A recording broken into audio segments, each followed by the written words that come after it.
ಪಾಕಿಸ್ತಾನಕ್ಕೆ ಮತ್ತೊಂದು ಹೊಡೆತ ಕೊಡೋದಕ್ಕೆ ಮೋದಿ ಸರ್ಕಾರ ಸಜ್ಜಾಗಿದ್ದು ಚೇನಾಬ್ ನದಿಗೆ ಅಡ್ಡಲಾಗಿ ನಿರ್ಮಿಸಲಾಗಿರುವಂತಹ ಬಾಗ್ಲಿಯಾರ್ ಅಣೆಕಟ್ಟಿನಿಂದ ಹೂಳು ತೆಗೆಯುವುದಕ್ಕೆ ಮುಂದಾಗಿದೆ. ಈಗಾಗಲೇ ಸಿಂಧು ಜಲ ಒಪ್ಪಂದವನ್ನ ಭಾರತ ಮುರಿದುಕೊಂಡಿದೆ. ಹೀಗಾಗಿ ಚೇನಾಬ್ ನದಿಗೆ ಅಡ್ಡಲಾಗಿ ನಿರ್ಮಿಸಲಾದಂತಹ ಬಗ್ಲಿಹಾರ್ ಅಣೆಕಟ್ಟು ಹಾಗೂ ಸಲಾಲ್ ಅಣೆಕಟ್ಟಿನ ದ್ವಾರಗಳನ್ನ ಸಂಪೂರ್ಣವಾಗಿ ಮುಚ್ಚಿದೆ. ಇದರ ನಡುವೆ ಈ ಅಣೆಕಟ್ಟುಗಳ ಹೂಳು ತೆಗೆಯುವುದಕ್ಕೆ ನಿರ್ಧರಿಸಲಾಗಿದೆ. ಸಿಂಧು ಒಪ್ಪಂದದ ಪ್ರಕಾರ ಈ ಮೊದಲು ಭಾರತವು ಹೂಳು ತೆಗೆಯುವುದಕ್ಕೆ ಪಾಕಿಸ್ತಾನದಿಂದ ಅನುಮತಿ ಪಡೆಯಬೇಕಾಗಿತ್ತು. ಆದರೆ ಈಗ ಒಪ್ಪಂದವನ್ನ ಮುರಿದುಕೊಂಡಿರುವ ಹಿನ್ನೆಲೆಯಲ್ಲಿ ಭಾರತವು ಹೂಳು ತೆಗೆಯೋದಕ್ಕೆ ಪಾಕಿಸ್ತಾನದ ಅನುಮೋದನೆಗಾಗಿ ಕಾಯಬೇಕಾಗಿಲ್ಲ. ಇನ್ನು ಭಾರತವು ಡ್ಯಾಂನಿಂದ ಹೂಳು ತೆಗೆದರೆ ಪಾಕ್ ಆಕ್ರಮಿತ ಕಾಶ್ಮೀರದಲ್ಲಿ ಮಣ್ಣಿನ ಪ್ರವಾಹ ಉಂಟಾಗಲಿದೆ. ಇದು ಆರ್ಥಿಕವಾಗಿ ಜರ್ಜರಿತವಾಗಿರುವಂತಹ ಪಾಕ್ಗೆ ಮತ್ತಷ್ಟು ದೊಡ್ಡ ಹೊಡೆತವನ್ನ ಕೊಡಲಿದೆ. ಈಗಾಗಲೇ ಒಂದು ಕಡೆ ಪಾಕ್ ಮೇಲೆ ಸಮರಕ್ಕೆ ಭಾರತ ಬಹುತೇಕವಾಗಿ ಸಜ್ಜಾಗಿದೆ ಸರ್. ಅದರಲ್ಲೂ ಕೂಡ ಐ ಅಲರ್ಟ್ ಘೋಷಿಸುವ ಮುಖಾಂತರವಾಗಿ ಎಲ್ಲೋ ಒಂದು ಕಡೆ ಕೇಂದ್ರದಿಂದ ಒಂದ್ ರೀತಿಯಾಗಿ ಮಾಕ್ ಡ್ರಿಲ್ ಮುಖಾಂತರವಾಗಿ ಎಲ್ಲರನ್ನ ಕೂಡ ಸನ್ನದ್ಧ ಮಾಡಲಾಗ್ತಿದೆ ಅಂತ.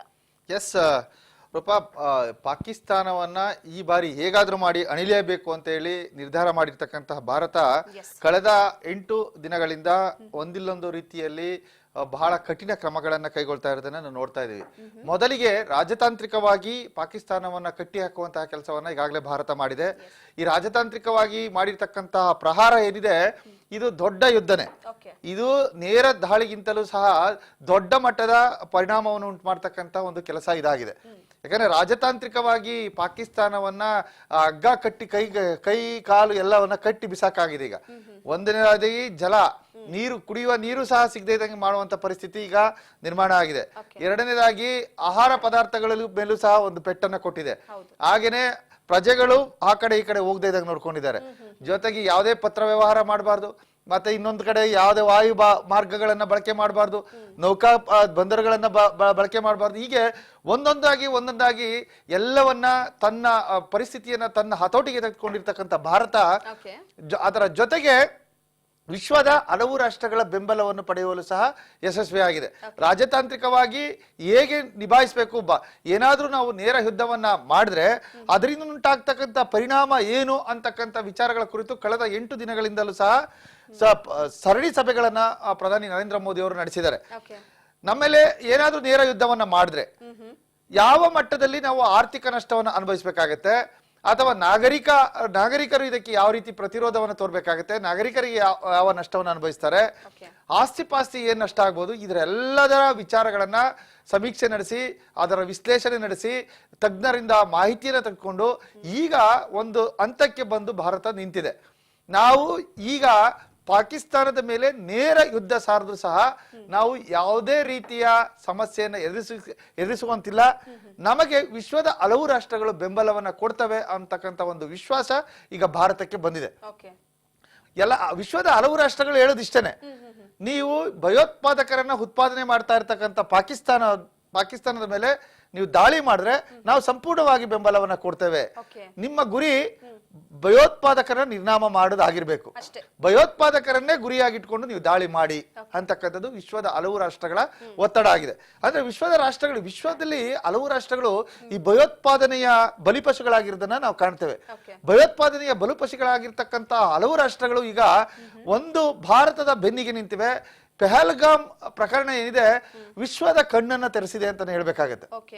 ಈಗಾಗಲೇ ವಿಶ್ವದ ಯಾವುದೇ ರಾಷ್ಟ್ರವೂ ಸಹ ಇದಕ್ಕೆ ವಿರೋಧವನ್ನು ವ್ಯಕ್ತಪಡಿಸ್ತಾ ಇಲ್ಲ. ಭಾರತ ಯಾವುದೇ ರೀತಿಯ ಕಾರ್ಯಾಚರಣೆಯನ್ನ ಮಾಡ್ಲಿ, ಅದು ಪಾಕಿಸ್ತಾನದ ಮೇಲೆ ನೇರ ಯುದ್ಧವನ್ನಾದ್ರೂ ಮಾಡ್ಲಿ ಅಥವಾ ಪಾಕಿಸ್ತಾನದಲ್ಲಿ ಇರ್ತಕ್ಕಂತಹ ಭಯೋತ್ಪಾದಕ ಶಿಬಿರಗಳನ್ನ ಸರ್ವನಾಶ ಮಾಡತಕ್ಕಂತ ಕೆಲಸಕ್ಕೆ ಮುಂದಾಗ್ಲಿ, ಯಾವುದೇ ಅಥವಾ ಪಾಕ್ ಆಕ್ರಮಿತ ಕಾಶ್ಮೀರವನ್ನ ತನ್ನ ತೆಕ್ಕೆಗೆ ವಾಪಸ್ ತೆಗೆದುಕೊಳ್ಳುವಂತ ಕೆಲಸಕ್ಕಾಗ್ಲಿ ಯಾವುದಕ್ಕೂ ಸಹ ವಿರೋಧವನ್ನು ವ್ಯಕ್ತ ಆಗಬಾರ್ದು ಅನ್ನೋ ರೀತಿಯಲ್ಲಿ ಭಾರತ ಈಗ ಹಲವು ರಾಷ್ಟ್ರಗಳ ಬೆಂಬಲವನ್ನ ಪಡೆಯುವಲ್ಲಿ ಯಶಸ್ವಿಯಾಗಿದೆ ಅಂತಾನೆ ಹೇಳ್ಬೇಕಾಗತ್ತೆ.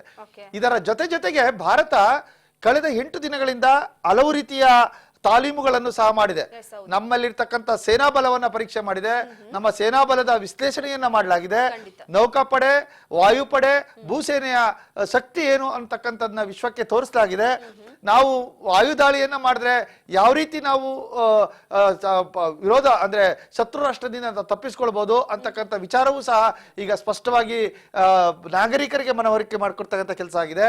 ಯಾಕಂದ್ರೆ ನಾವು ಫೈಟರ್ ಜೆಟ್ಗಳನ್ನ ನಾವು ರನ್ವೇನೆ ಇಲ್ದೇನೆ, ಏರ್ ಬೇಸ್ ಇಲ್ದೇನೆ ನಾವು ಈ ಹೈವೇಗಳ ಮೇಲೆನೆ ಸಹ ಇಳಿಸಬಹುದು ಅಂತಕ್ಕಂಥ ಒಂದು ತಾಲೀಮು ಸಹ ನಡೆದಿದೆ.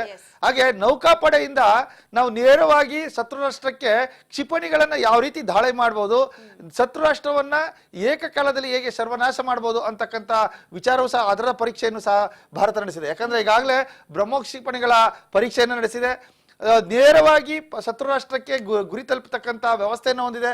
ರಷ್ಯಾದಿಂದ ಬಂದಿರತಕ್ಕಂತ ಕ್ಷಿಪಣಿ ನಿರೋಧಕ ದಾಳಿಗಳನ್ನ ನಾವು ಅಳವಡಿಸಿಕೊಂಡಿರೋದು ಈಗ ಪರೀಕ್ಷೆ ಮಾಡಲಾಗಿದೆ. ಯಾಕಂದ್ರೆ ಶತ್ರು ರಾಷ್ಟ್ರದಿಂದ ಏನಾದ್ರೂ ಕ್ಷಿಪಣಿಗಳು ಹಾರಿ ಬಂದ್ರೆ ಅವುಗಳನ್ನ ಆಗಸದಲ್ಲೇ ಒಡೆದು ಉರುಳಿಸ್ತಕ್ಕಂಥ ಕೆಲಸಕ್ಕೆ ನಾವು ಹೇಗೆ ಸಿದ್ಧರಾಗಿದ್ದೇವೆ ಅಂತಕ್ಕಂಥದ್ದು ಸಹ ಈಗಾಗಲೇ ವಿಶ್ಲೇಷಣೆ ಮಾಡಲಾಗಿದೆ.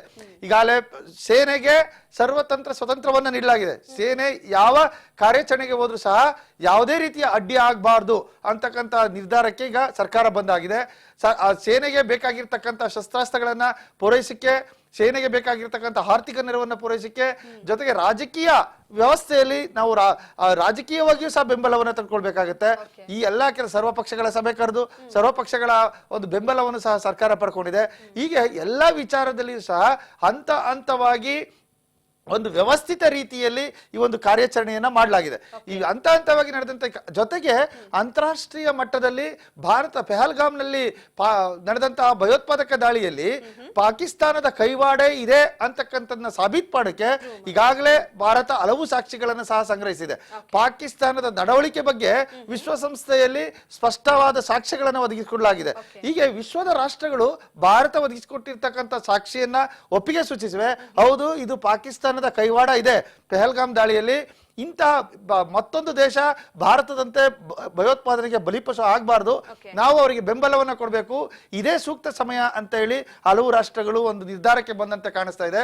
ಹೀಗಾಗಿ ಕೇಂದ್ರ ಸರ್ಕಾರ ಇವಾಗ ಒಂದು ನಿಟ್ಟಿನಲ್ಲಿ ಒಂದು ಸ್ಪಷ್ಟ ನಿರ್ಧಾರಕ್ಕೆ ಬಂದಂತೆ ಕಾಣಿಸ್ತಾ ಇದೆ.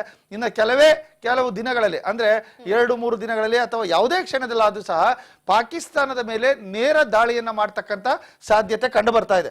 ಈ ಕಾರಣಕ್ಕಾಗಿ ನಮ್ಮ ನಾಗರಿಕರನ್ನ ಯಾವ ರೀತಿ ರಕ್ಷಣೆ ಮಾಡ್ಕೊಳ್ಬೇಕು ಅಂತಕ್ಕಂಥದ್ಕೆ ಮೋಕ್ ಡ್ರಿಲ್ ಗಳನ್ನ ಮಾಡ್ತಾ ಇದೆ, ಪರೀಕ್ಷೆಗಳನ್ನ ಮಾಡ್ತಾ ಇರೋದು. ಅಂದ್ರೆ ಎಲ್ಲಿ ನಾವು ಆಹಾರ ಪದಾರ್ಥಗಳನ್ನ ಶತ್ರು ರಾಷ್ಟ್ರಗಳು ದಾಳಿ ಮಾಡಿದಂತ ಸಂದರ್ಭದಲ್ಲಿ ಯಾವ್ದಾರ ನಗರದ ಮೇಲೆ ದಾಳಿ ಮಾಡಿದ್ರೆ ನಾಗರಿಕರನ್ನ ಹೇಗೆ ರಕ್ಷಿಸಬೇಕು, ಆಹಾರ ಪದಾರ್ಥಗಳನ್ನ ಅವ್ರಿಗೆ ಹೇಗೆ ಕೊಡ್ಬೇಕು, ಅಂದ್ರೆ ಅವ್ರ ಜೀವಗಳನ್ನ ಹೇಗೆ ಉಳಿಸಬೇಕು ಅಂತಕ್ಕಂಥ ಮೋಕ್ ಡ್ರಿಲ್ ಗಳನ್ನ ಸಹ ಮಾಡಕ್ಕೆ ಇವತ್ತು ಸರ್ಕಾರ ಆದೇಶವನ್ನು ನೀಡಿದೆ. ಅಂದ್ರೆ ಒಟ್ಟಾರೆಯಾಗಿ ಹೈ ಅಲರ್ಟ್ ಅನ್ನ ದೇಶಾದ್ಯಂತ ಘೋಷಣೆ ಮಾಡುವ ಮೂಲಕ ನಾವು ಪಾಕಿಸ್ತಾನದ ಮೇಲೆ ಯುದ್ಧಕ್ಕೆ ಸಿದ್ಧರಾಗಿದ್ದೇವೆ ಅನ್ನೋ ಒಂದು ಸಂದೇಶವನ್ನ ಈಗ ರವಾನಿಸಿದ್ದಾರೆ.